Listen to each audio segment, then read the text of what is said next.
Balades, randonnées, excursions, petites foulées ou grandes enjambées, sable, galets, chemins côtiers ou craies des falaises, peu importe, tous les moyens sont bons pour arpenter le petit paradis qui va de l'estuaire de la Somme à la pointe du Hourdel jusqu'à l'embouchure de la Brelle à Mers-les-Bains. Côte sauvage, pas de béton, un patrimoine unique au parfum iodé, effet bien-être garanti. Nous allons découvrir cette vallée brute et fragile, blottie entre mer et marais, en compagnie de Xavier Pérez, l'homme lige des propriétaires de Mers. Alain, le nostalgique de la belle époque. Thierry, l'agriculteur des Bachans. Bertrand Sanac, l'exploitant de galets. Les Pompons Rouges, l'association des pêcheurs. Sophie Hélène, l'artiste engagée.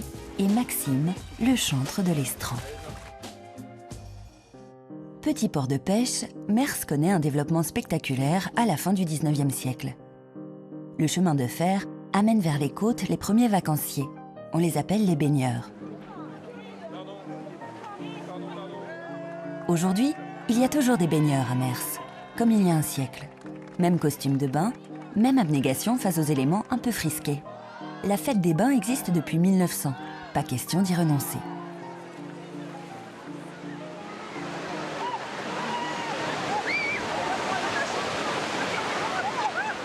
Xavier Pérez est le gardien de l'esprit de ces lieux. Il connaît fort bien chacune des 600 villas de Mers-les-Bains.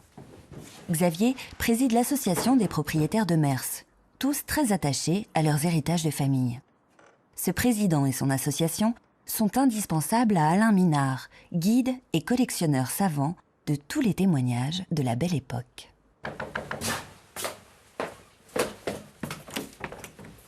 Bonjour Alain, ça va bien? Très bien. Vas-y, rentre.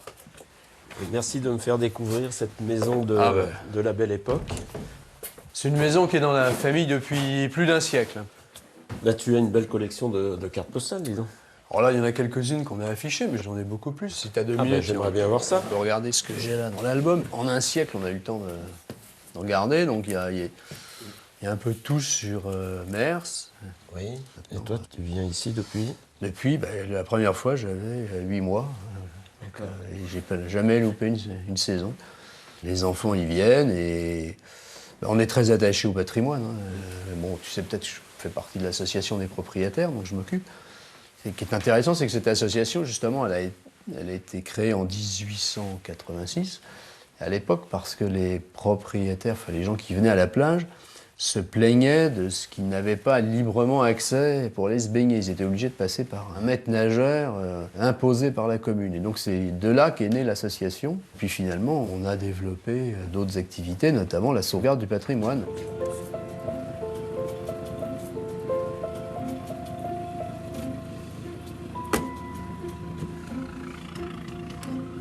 Merci.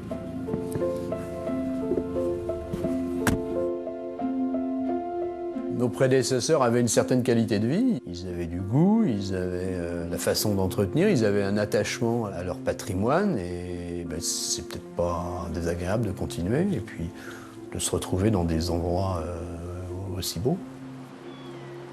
Mers-les-Bains, c'est un front de mer totalement authentique, qui a été préservé malgré les risques de destruction, puisqu'à la fin de la Deuxième Guerre, il y avait un risque que tout soit démoli, parce que les Allemands avaient craint que le débarquement se fasse par ici, et donc ils avaient muré les rues, et les villas avaient été désossées, tout ce qui était en bois avait été retiré pour construire les galeries dans les falaises et les blocos. Le propriétaire arrivait, il levait la tête, il n'avait plus que sa toiture.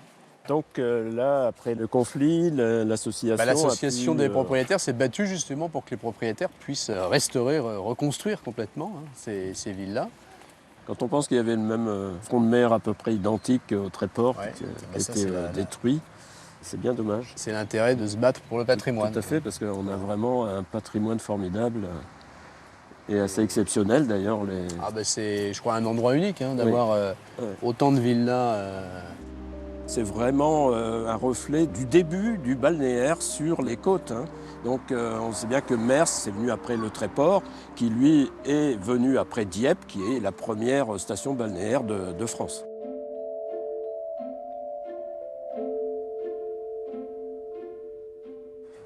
On va quitter le sentier du littoral, qu'on Oui. appelait le sentier des douaniers il y a encore 50-60 ans. On arrive à la fin des falaises normando-picardes et on va pouvoir découvrir ce site assez exceptionnel qu'on appelle d'ailleurs la perle de la côte picarde. Quoi, le bois de Cise? Le bois de Cise, on l'appelle la perle de la Je côte savais picarde. pas. Ah, Oui, oui, d'accord. Et ça s'appelle une valeuse, je crois, un endroit comme ça, sans eau, c'est ça? tout à fait, une valeuse. Ah, bon, bah, Oui. c'est bien. Donc il faut savoir que si on remonte il y a très longtemps, il y a des millions d'années, cette falaise partait en pente douce vers la mer sur plusieurs kilomètres. Hein. Et effectivement, il y a une valeuse, mais il pouvait y avoir un cours d'eau.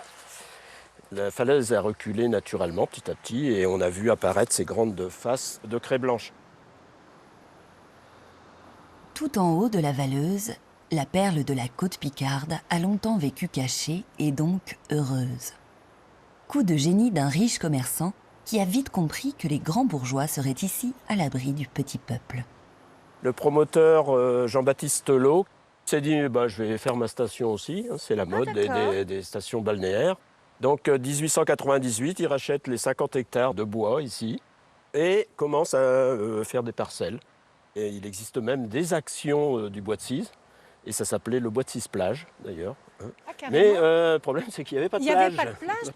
Donc il s'est dit pas de problème, on va tailler cette falaise pour avoir accès à une plage. Hein.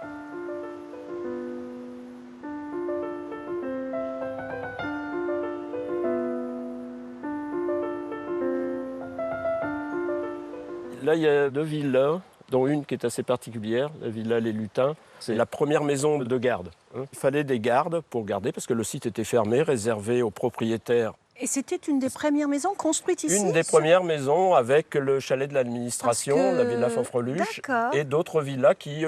tout ça, c'est à peu près en même temps. Hein. Oui. Donc 1898, 99, 1900.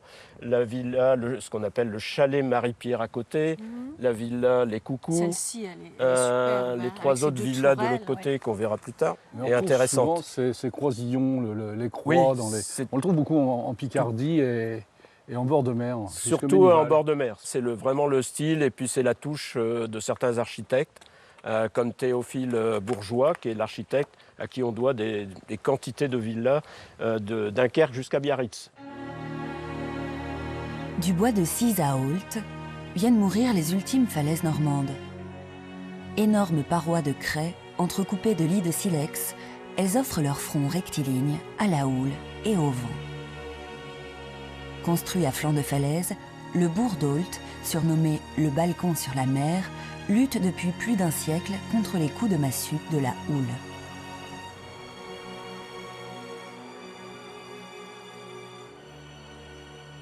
Ça, c'est ce qu'ils ont fait là, c'était pas mal quand même. Hein. C'était pas mal, mais C'était ça- scabreux quand même. Hein. même les roches, elles roulent, elles s'usent aussi. Hein. Mais la mer, elle sape en dessous. Elle Ah oui, attaque oui, en c'est dessous, creux. elle mine en dessous, c'est creux. Déjà la plateforme là-bas, ouais. Bonival, la plateforme en dessous c'est creux. Ah oui, des- c'est des creux. groupes. Ah oui, c'est des millions d'euros, les camions, des norias de camions qui viennent C'est vrai. amener aussi des galets, parce qu'il faut recharger en galets aussi la digue. Toutes les villas qui sont là, elles ont été bien contentes à une époque, parce que comme il y avait une rangée de maisons ici, qui ont disparu, eux, ils ont eu vue sur la mer après. Hein, ils étaient contents. Et cette rue est appelée à être fermée. Là. Oui, oui, il y a des chances. Oui. Il y a 15 jours, j'ai eu une tempête, j'ai eu peur, hein. Je vous le dis carrément. Hein. Ça faisait de l'orage avec du rouge. J'ai jamais vu ça depuis le temps que je suis à Ault. Ça fait combien de temps que vous êtes là Bah, il y a des années que je suis là, moi j'ai toujours été là. Et toute cette rangée de maisons là doit... Ils doit voulaient disparaître. démonter tout ça jusqu'à l'horizon là-bas au bout. Oui. Bah, la dame qu'elle était là, c'était là qu'elle meurait avant. Et puis elle était en train de décrocher du linge dans sa cour. Mon mari il revient en mobilette, il me dit oh, on va voir Christiane, je crois qu'elle est tombée à votre toilette. Tout le dehors était tombé carrément à la falaise. Hein.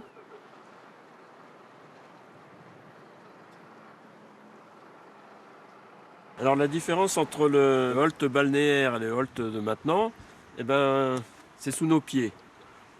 Voilà. Le Holt de maintenant, c'est cette casquette, ce que les Holtois appellent la casquette, c'est ce bétonnage de la falaise, du haut de la falaise, pour éviter son recul, parce que ça a beaucoup reculé. Il y avait beaucoup de villas sur tout le front de mer. En 120 ans, on a perdu peut-être 150 villas. C'est énorme, des hôtels, des restaurants, des pensions de famille qui ont disparu, qui sont partis, on va dire, à la mer. Est-ce qu'il faut accepter le recul? Est-ce qu'il faut lutter et dépenser beaucoup d'argent pour faire des digues? Voilà, c'est le problème actuellement qui se pose pour cette station qui lutte sans arrêt et depuis des générations et des générations a laissé beaucoup de force dans ce combat contre la mer. Deuxième victime de l'assaut incessant de la mer, ce sont les bas-champs qui s'étendent le long de 7 km de côte depuis Ault jusqu'à Cailleux. 4500 hectares de terre situés sous le niveau de la mer. Thierry Leclerc et Sébastien Grandserre parlent au nom des 3200 propriétaires des bas-champs.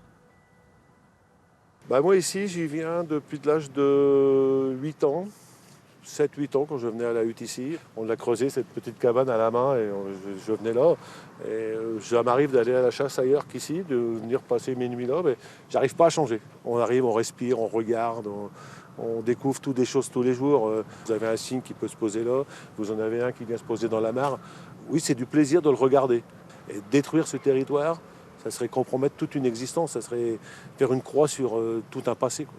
C'est un site qui est protégé. On doit avoir 12 ou 13 classements différents sur cette zone-là, par rapport à la végétation, par rapport aux espèces animales.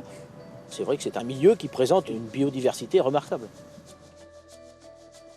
Le cordon naturel de galets est l'unique rempart qui protège les bas-champs de la mer depuis des siècles.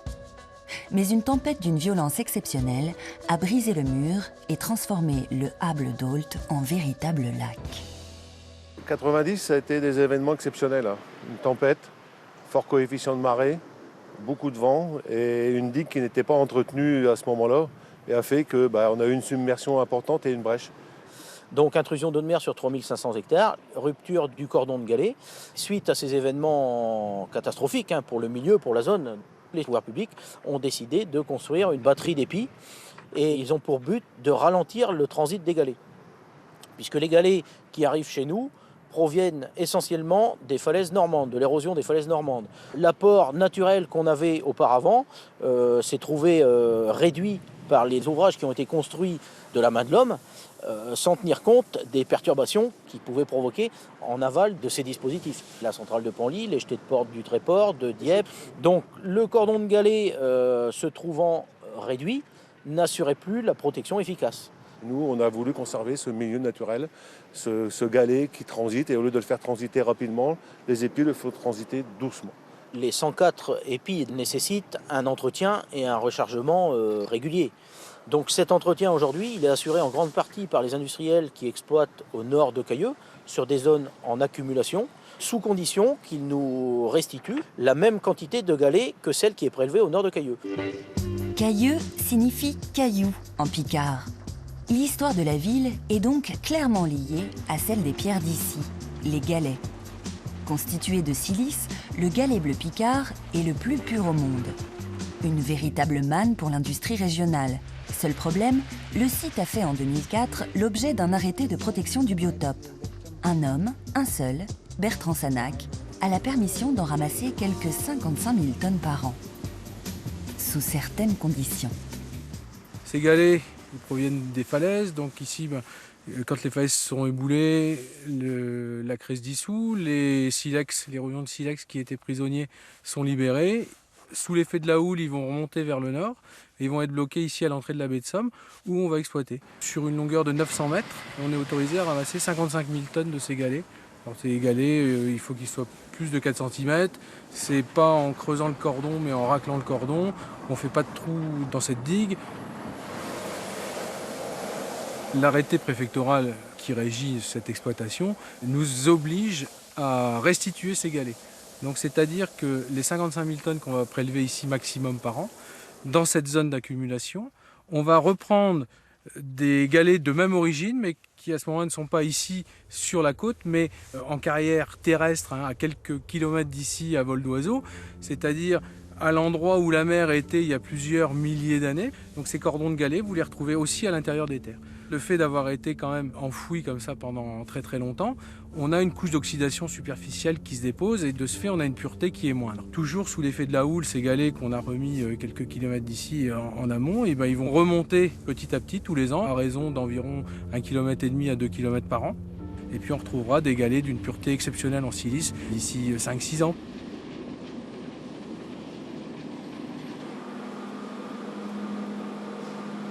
Les galets de Cailleux-sur-Mer ont une particularité, c'est que chimiquement, ils sont très très purs. On est à plus de 99% de silice pur, c'est un gisement unique au monde. On va les transformer, on va les calciner. Donc on va les mettre dans des grands fours verticaux, on va les chauffer jusqu'à 1600 degrés. Il faut savoir que la silice fond à 1700. Donc nous, on va dire industriellement, on va se rapprocher le plus possible de la fusion et on va obtenir un état de haute température de la silice qui s'appelle la silice cristobalite. À partir d'un galet qui est bleu-gris, on va obtenir un galet qui est tout blanc et qu'ensuite ici on va concasser, cribler, tamiser, broyer pour faire depuis des farines de 1 micron de diamètre médian jusqu'à des grains qui font une vingtaine de millimètres. Nous on est plutôt sur des marchés de niche. Il faut imaginer que toutes les peintures routières en Europe, si vous regardez toutes ces lignes blanches, il y a forcément des produits qui viennent de chez Silmer dedans. Alors là c'est pour le côté blanc, rétro-réfléchissant et surtout le côté antidérapant de nos grains. Et quoi les matelots? Vous avez tous la frousse, mais oui, je le sais bien, qu'il est vieux, mon trois-mâts. À Cailleux, le chemin de planche de 2 km, bordé de 400 cabines de plage, est le plus long d'Europe. Sur ce front de mer, dans un abri classé monument historique, une bande de copains, les Pompons Rouges, protège un bijou insubmersible de 10 mètres de long. Vagabond sans aveu, dont certains tatouages affichent l'anarchie et la révolution. C'était un bateau de sauvetage. Il y a beaucoup de bateaux qui s'échouaient sur les bancs de sable de la baie de Somme. Quand il y avait un vieux marin qui en apercevait un, il sonnait la cloche. Après, il fallait prévenir les rameurs, là, trouver les chevaux, parce qu'il fallait récupérer les chevaux chez les cultivateurs. Donc ça prenait bien au moins, je sais pas, 2 heures au moins, si c'est pas plus. Puis après, le mettre à l'eau, puis aller essayer de sauver ce qu'il pouvait, quoi. S'il y avait des cadavres, il les glissait sous les bancs, parce qu'il n'y avait pas de place, vous avez vu, c'est assez restreint. Là, 10 grammeurs, un patron, un second, il fallait y aller. Il est auto-redressant. Auto-vidant. Auto-vidant, insubmersible presque. Et il ne tire pas d'eau, quoi. Dans 50 cm d'eau, il passe. Il chavirait, il mettait 7 secondes pour revenir avec les dômes là, de chaque côté et les caissons étanches. Et sa quille, qui était lourde, il mettait 7 secondes pour se revenir et 30 secondes pour se vider l'eau. Donc il pouvait pas couler. Disons que moi je suis à la position du rameur, donc il y en avait 10, 5 de chaque côté. Il y avait le patron au gouvernail, le sous-patron à côté. Et ils étaient juste tenus par ça. Ils faisaient un demi-tour avec le bateau, ils avaient ça entre les cuisses, donc ils serraient les cuisses, et ça autour du bras, puis ils ramaient. Et si on faisait un demi-tour, c'est ça qui les maintenait. C'est ça, juste ces 2 trucs-là qui les maintenaient. Il fallait être courageux. Il ne fallait pas réfléchir déjà.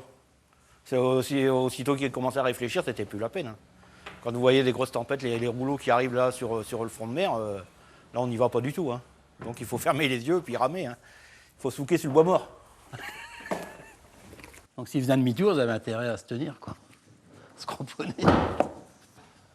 Ah, la Coco. Ça va bien? Ça va? Ah, Coco. Salut. Oui, alors? Ouais. Toi, tu l'as vu sortir, toi? En sauvetage, mon frère, il était pour aller chercher un cargo qui était échoué sur les terres du Nord. Ouais. Ça fait drôle qu'on est à bord. Parce que on regarde à l'envers, on ne voit pas les vagues arriver. Ah oui, t'es de dos. Alors ils sont comme ça. Levé aviron pour laisser passer le coup de mer. Le coup de mer, une vague, elle s'amène derrière vous, elle est là tout près. La deuxième, elle suit. Intégralement, elle tape sur l'aviron. Il a pris l'aviron là, comme ça. Je ne vous dis pas, il n'a pas eu de séquelles, c'était bien. C'est un apprentissage.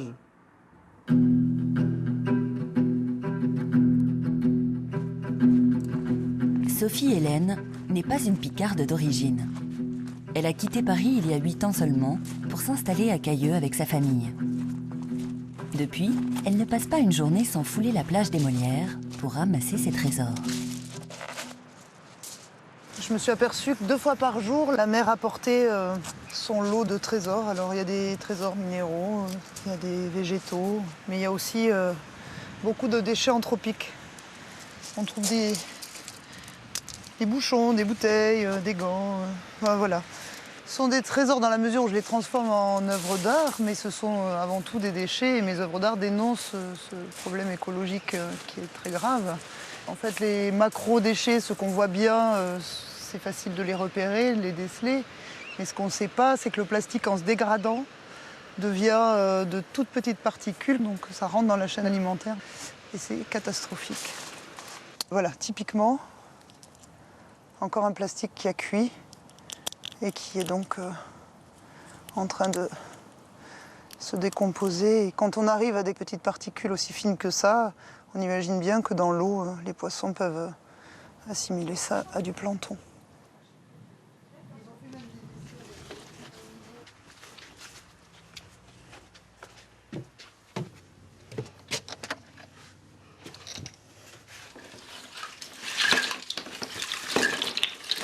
Je fabrique des œuvres d'art, donc ce sont des tissages souples de matériaux dont je me sers comme d'un module. Donc j'accumule beaucoup du même module pour créer des compositions qui interpellent sur la quantité de déchets.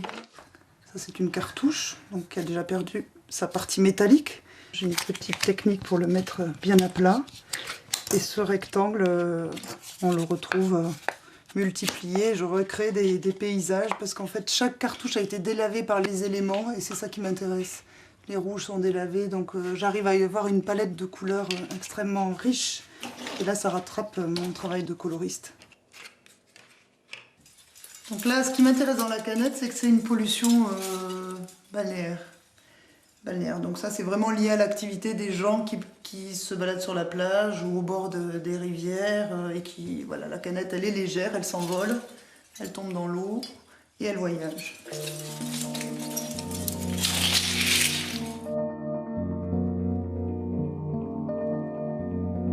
Dernière étape, le poulier du Hourdel. Maxime est guide nature et poète à ses heures. Il voue une véritable fascination à ces galets migrateurs. Là-bas, c'est la cité des pirates. Ça, c'est le Crotoy. Et puis de l'autre côté, tu as la cité jumelle, la cité rivale, la cité de Saint-Valery. Et entre les deux ports, il y a ici la baie de Somme, le fond de la baie. C'est 70 km², ça fait 7000 terrains de football. Ici, on est à la pointe du Hourdel. C'est notre Finistère Picard à nous. C'est notre bout du monde. Et à la pointe du Hourdel, il y a des cailloux. Tu vois, ces petits cailloux-là, dis donc, ils proviennent de très loin. Et ils arrivent derrière toi, là-bas. Et la mer vient nous les apporter.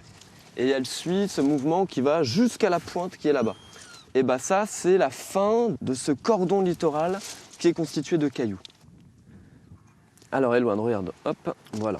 Donc, fais-moi voir un peu le petit caillou que tu viens de trouver. Alors, celui-là, je trouve qu'il est vraiment très beau. Et il me fait penser à un œuf. Et ici, il y a un oiseau qui s'appelle le gravelot. C'est cet oiseau-là. Et en fait, lui, il va pondre son œuf ici. Et le cordon de galet, ça va être son habitat. Un des habitats, c'est son lieu de nidification. C'est là où il va faire ses œufs. Et ensuite, il va aller les couver. Et les petits vont naître ici, sur les cordons de galet.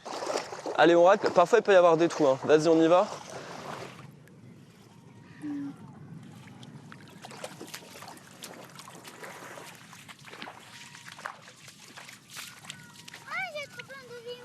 Ça va? T'as les petites mailles, donc toi, t'as tous les bébés. Tout ça, faut les remettre à l'eau. Hein. C'est juste pour les voir. Tu vois, c'est ce qu'elles mangeaient, les spatules. Avec leur grand bec, et voilà ce qu'elles mangeaient. On a quelques petits poissons. Hop là, voilà les petites crevettes. Allez, viens, regarde, on est au bout du voyage des cailloux, là. Les galets, regarde, c'est dingue. Voilà la pointe. Tu vas voir la forme qu'elle a, elle est superbe. Allez, entre parenthèses, l'eau, elle est bonne, hein, c'est agréable de marcher dans l'eau. Tu vois, là, en fait, il y a quelque chose d'incroyable. On aperçoit les balises, là. Et ça, c'est le fleuve, la Somme, ok ? qui vient se jeter dans la mer depuis sa source et qui vient se jeter dans la mer. Et là, ici, il fait une frontière. Du coup, les cailloux, ils s'arrêtent net ici. Et il n'y en a pas de l'autre côté. Quand tu es à la pointe du Hourdel, c'est un endroit qui invite à se poser et puis à plus faire de bruit.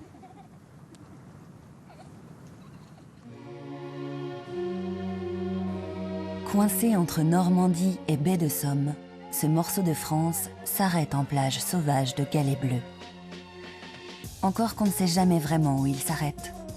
À marée basse, l'estran est une étendue immense et floue de sable façonné par les vents et les courants marins. Un bijou que la nature, entre mer, marais et nuages changeants, nous offre 2 fois par jour depuis très, très, très longtemps.